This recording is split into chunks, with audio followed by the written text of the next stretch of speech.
Hello friends, welcome back to my channel. Karkidakam എത്തിയാൽ ആദ്യം ഓർമ്മ വരുന്നത് പത്തില തോരനാണ്. പത്തില തോരൻ്റെ രുചി തുടങ്ങുന്നത് അടുക്കളയിൽ നിന്നല്ല, നമ്മുടെ പറമ്പിൽ നിന്നാണ്. ആദ്യം തന്നെ പത്തില തോരൻ ഉണ്ടാക്കാൻ ആവശ്യമായിട്ടുള്ള ഇലകൾ പറിച്ചു. പറമ്പിലെ പച്ചപ്പുകൾക്കിടയിൽ നിന്ന് ആദ്യം തന്നെ ശ്രദ്ധയിൽപ്പെട്ടത് കുമ്പളങ്ങയുടെ ഇലയായിരുന്നു.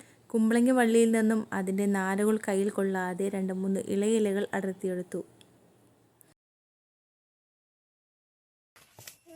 അതിനുശേഷം മുന്നോട്ട് അടുത്ത ഇലകൾ നോക്കി നടന്നപ്പോഴാണ് കഞ്ഞിത്തുവ കണ്ടത്. ചൊറിയുമോ എന്നുള്ള പേടിയുണ്ടെങ്കിലും അതിൽ നിന്നും തളിരായിട്ടുള്ള 2-3 ഇലകൾ അടുത്തെടുത്തു. അതിനുശേഷം അവിടെ തന്നെ ഒന്നുകൂടി കണ്ണോടിച്ച് നോക്കിയപ്പോഴാണ് മത്തൻ്റെ വള്ളി കണ്ടത്. മത്തൻ്റെ വള്ളിയിൽ നിന്നും 2-3 ഇലകൾ അടുത്തെടുത്തു. പിന്നീട് പറമ്പിലൂടെ മുന്നോട്ട് പോയപ്പോഴാണ് ഇംഗ്ലീഷ് ചീര കണ്ടത്. അങ്ങനെ ഇംഗ്ലീഷ് ചീരയിൽ നിന്നും കുറച്ച് ഇലകൾ എടുത്തു. ശേഷം എടുത്തിട്ടുണ്ടായ തളിരായിട്ടുള്ള മുളകിൻ്റെ ഇലകളായിരുന്നു. പിന്നീട് എടുത്തിട്ടുണ്ടായിരുന്നത് എപ്പോഴും വീട്ടിൽ ഇലക്കറി വയ്ക്കുന്ന നമ്മുടെ സ്വന്തം ചീരയുടെ ഇലയായിരുന്നു. അതിനുശേഷം എടുത്തത് പറമ്പിലാകെ പന്തലിച്ചു കിടക്കുന്ന നമ്മുടെ പയറിൻ്റെ ഇലകളായിരുന്നു. പയർ വള്ളികളിൽ നിന്നും തളിരായിട്ടുള്ള 2-3 പയർ ഇലകൾ അടർത്തിയെടുത്തു. പയർ വള്ളികളുടെ അങ്ങേയറ്റത്തായിരുന്നു ചേമ്പിൻ്റെ ഇലയുണ്ടായിരുന്നത്. അങ്ങനെ 2 ഇലയെ ചേമ്പിൻ്റെ ഇലകളും എടുത്തു. അതിനുശേഷം എടുത്തിട്ടുണ്ടായിരുന്നത് ചയമൻസയായിരുന്നു. ഇതിനെ ഷുഗർ ചീര എന്നും അറിയപ്പെടുന്നുണ്ട്. ചയമൻസിയുടെ തൊട്ടടുത്ത് തന്നെ ഉണ്ടായിരുന്നു സാമ്പാർ ചീരയും. ഇളയ 2 സാമ്പാർ ചീരയുടെ ഇലകളും അടർത്തിയെടുത്തു. പിന്നീട് പറമ്പിൻ്റെ അങ്ങേയറ്റത്തായിരുന്നു ചേനയുടെ ചെടി ഉണ്ടായിരുന്നത്. അതിൽ നിന്നും കുറച്ച് ഇലകൾ അടർത്തിയെടുത്തു. അങ്ങനെ ശേഖരിച്ചിട്ടുള്ള എല്ലാ ഇലകളും കൊണ്ട് വീട്ടിലോട്ട് നടന്നു. ഇനി പത്തിലത്തോരൻ ഉണ്ടാക്കാനായിട്ട് ഞങ്ങൾ എടുത്തിട്ടുള്ള ഓരോ ഇലകളായിട്ട് പരിചയപ്പെടാം. ആദ്യം തന്നെ ചേനയുടെ ഇലകളായിരുന്നു എടുത്തിട്ടുണ്ടായിരുന്നത്.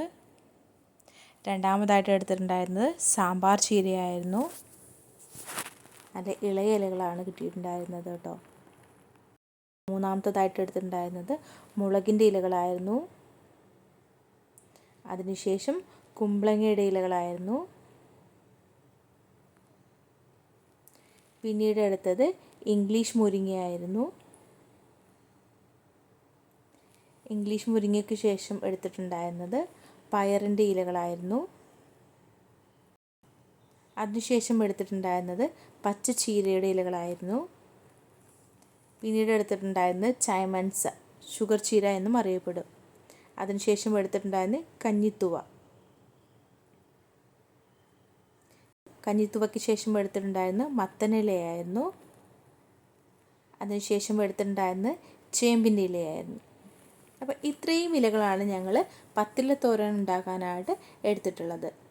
ഇനി ഈ ഇലകളെല്ലാം നന്നായിട്ട് 2-3 പ്രാവശ്യം വെള്ളത്തിൽ കഴുകി വൃത്തിയാക്കിയ ശേഷം നമുക്ക് അരിഞ്ഞെടുക്കാം. ഇലകളെല്ലാം കൂടി കഴുകാനായിട്ട് ഒരു വലിയ പാത്രത്തിലോട്ടിട്ട് 2-3 പ്രാവശ്യം നന്നായിട്ട് കഴുകിയെടുക്കുക.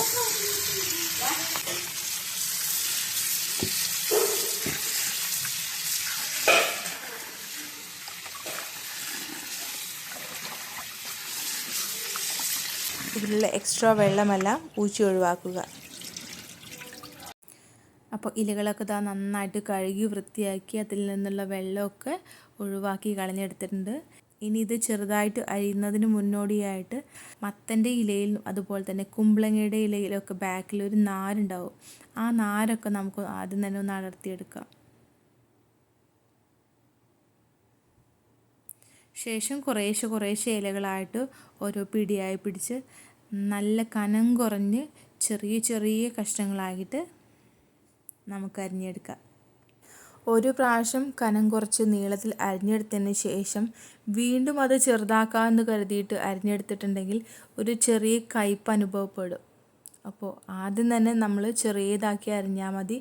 പിന്നീട് വീണ്ടും ആ ഇലകളുടെ മുകളിൽ കത്തി വെച്ച് അരിയേണ്ട ആവശ്യമില്ല. അങ്ങനെ കുറേശ്ശെയായിട്ട് നമ്മൾ എടുത്തിട്ടുള്ള 10 ഇലകളും ചെറുതായിട്ട് അരിഞ്ഞെടുക്കാം.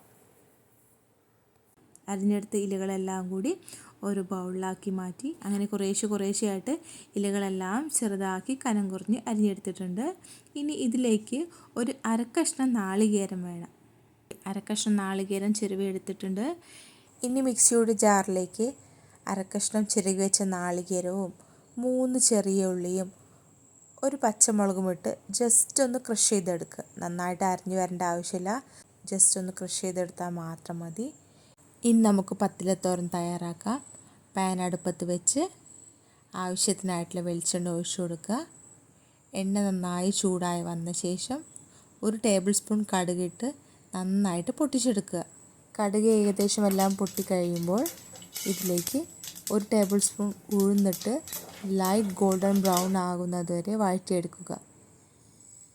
ഇനി ഇതിലേക്ക് 2 വറ്റൽമുളക് ചെറിയ കഷ്ണങ്ങളാക്കി അരിഞ്ഞതും 2 തണ്ട് കറിവേപ്പിൻ്റെ ഇല കൂടി ഇട്ട് നന്നായിട്ടൊന്ന് മിക്സാക്കി കൊടുക്കുക. ശേഷം നമ്മൾ അരിഞ്ഞു വെച്ചിട്ടുള്ള ഇലകളെല്ലാം കൂടി കുറേശ്ശെയായിട്ട് ഇട്ട് കൊടുക്കുക.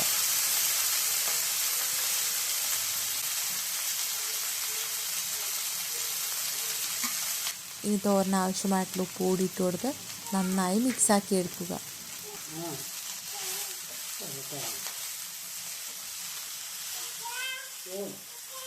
ഇലകളെല്ലാം ഏകദേശം മിക്സായ ശേഷം 1 മിനിറ്റ് അടച്ചു വയ്ക്കുക.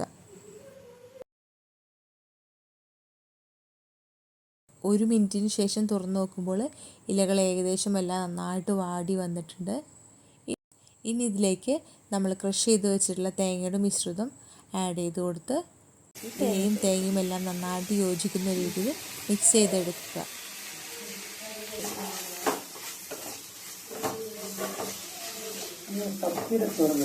ഇലകളെല്ലാം കൂടി ഒരുമിച്ച് കട്ട പിടിച്ച് നിൽക്കുന്നുണ്ടാവും. അതൊക്കെ ഉടച്ച് തേങ്ങ എല്ലാ ഭാഗത്തേക്കും എത്തുന്ന രീതിയിൽ മിക്സാക്കി എടുക്കുക. തേങ്ങയുടെ പച്ചമണം മാറിയ ശേഷം ഗ്യാസ് ഓഫ് ചെയ്യാവുന്നതാണ്. അപ്പോൾ നമ്മുടെ പത്തില തോരൻ ഇവിടെ തയ്യാറായിട്ടുണ്ട്. ഇനി ഇതൊരു സെർവിങ് പ്ലേറ്റിലോട്ട് മാറ്റാം. കർക്കിടക മാസത്തിലെ നമ്മുടെ പഴമക്കാർ ഏറ്റവും പ്രാധാന്യം നൽകിയിരുന്ന ഒരു പ്രകൃതി വിഭവമാണ് പത്തിലത്തോരൻ. പ്രകൃതി സമ്മാനിക്കുന്ന വിവിധ ഇലകൾ ചേർന്ന് സ്നേഹത്തോടെ തയ്യാറാക്കുന്ന ഈ വിഭവം ഒരു രുചി മാത്രമല്ല, നമ്മുടെ പാരമ്പര്യത്തിൻ്റെ ഭാഗം കൂടിയാണ്. ഇതുവരെ പത്തിലത്തോരൻ ഉണ്ടാക്കി കഴിക്കാത്തവർ ആരെങ്കിലും ഉണ്ടെങ്കിൽ ഈ റെസിപ്പി ഒന്ന് ട്രൈ ചെയ്ത് നോക്കുക. അഭിപ്രായം അറിയിക്കാൻ മറക്കരുതേ. ഇന്നത്തെ ഞങ്ങളുടെ വീഡിയോ ഇഷ്ടപ്പെട്ടെങ്കിൽ do like, share and subscribe to my channel. Thank you for watching.